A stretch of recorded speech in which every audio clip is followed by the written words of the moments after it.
Welcome to Oh My Menses, a digital space dedicated to all things menstruality, periods, hormones, and cycle-informed living. Join me, Karinda, naturopath and fertility educator, as we explore topics that we probably don't hear about enough. From stories of menarche, birth control, and common period problems to menstrual shame, sex, fertility, and the moon, if it's about the human female experience, I probably talk about it. This is a place of sharing, remembering, learning, and unlearning, where we come together and reclaim our cyclical power. So sit back, relax, let's all connect with our wombs, and remember our brilliant cyclical nature.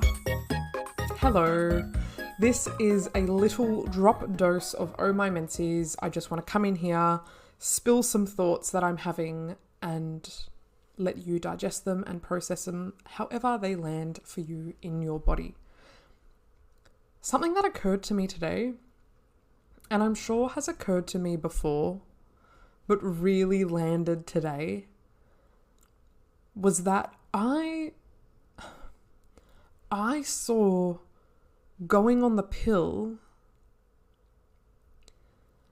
as a 14-year-old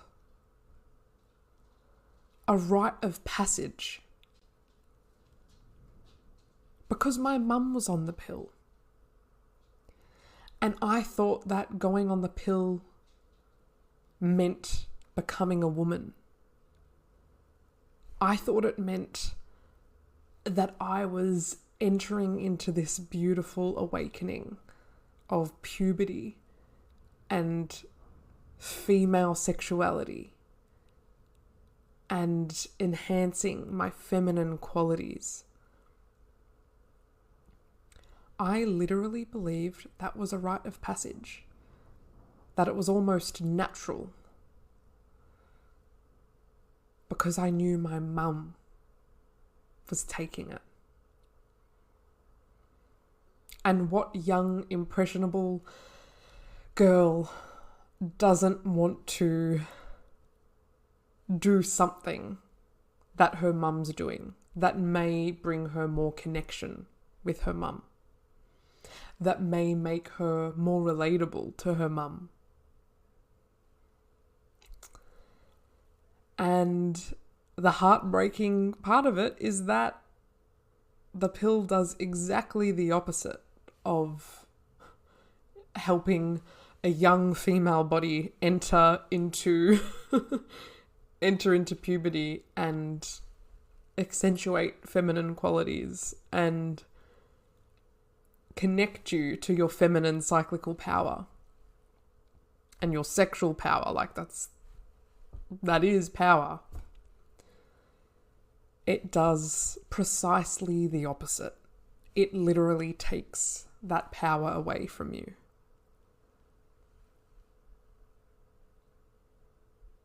It's kind of sad. It's kind of heartbreaking. It is heartbreaking.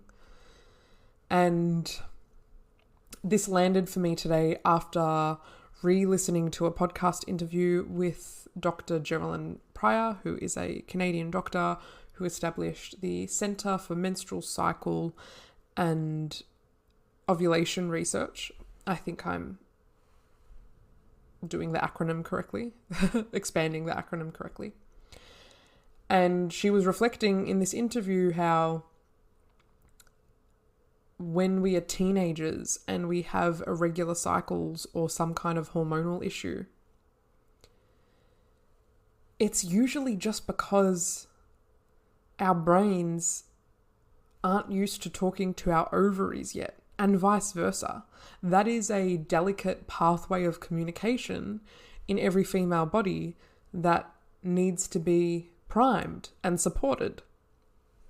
And it also makes sense to me as a naturopath, and knowing what I know about environmental exposures, it makes sense that maybe there's more teenage female people who are experiencing early onset cycle irregularities because of what we're exposed to in our environment by the way of xenoestrogens, how our diets are changing collectively and we may not be getting the right nourishment that we need.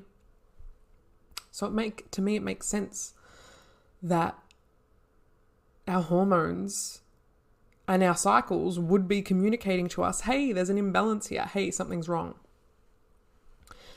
And instead of just making those little tweaks, maybe it's about our environmental exposure. Maybe it's about our use of plastic or touching receipts or exposure to BPA, things like that. That's sort of what I'm talking about when it comes to xenoestrogens in our environment, not to mention conventional skincare and body care and hair care.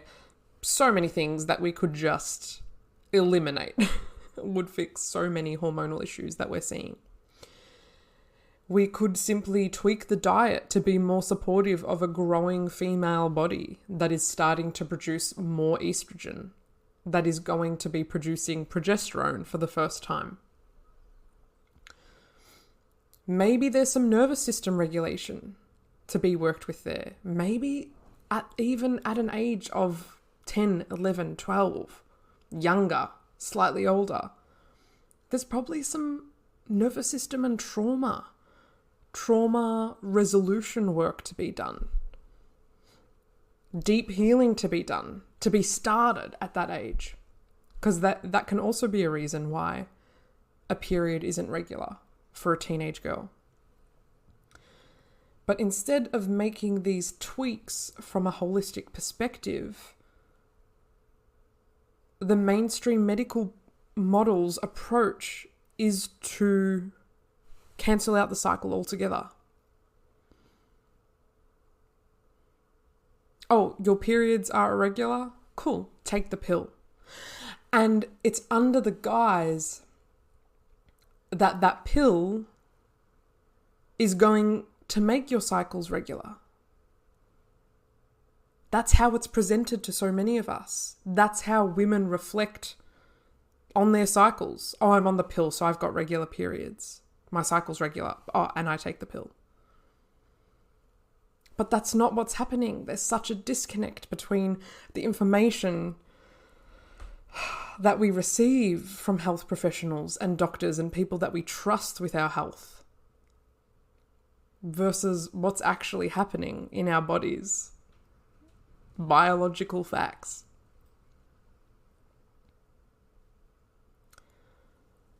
And Dr. Geraldine put it so well when she said putting a teenager on the pill because her cycle is irregular is like taking a sledgehammer to a tiny screw that just needed a little screwdriver.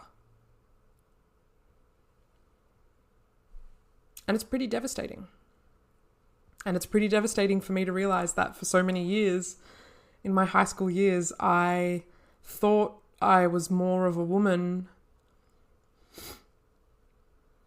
which holds a lot of contention to say just as a sentence anyway.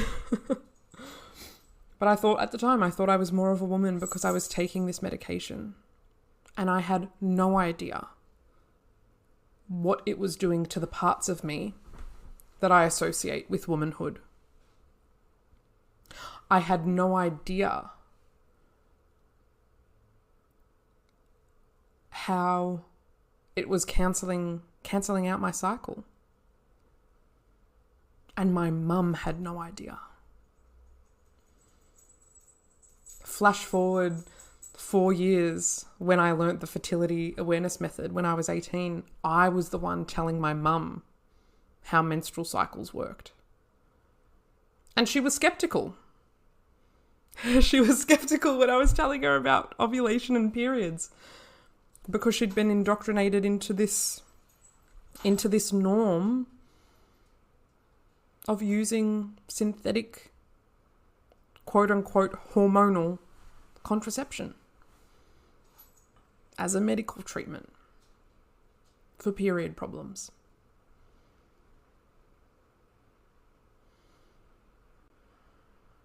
And that's what I wanted to share with you today.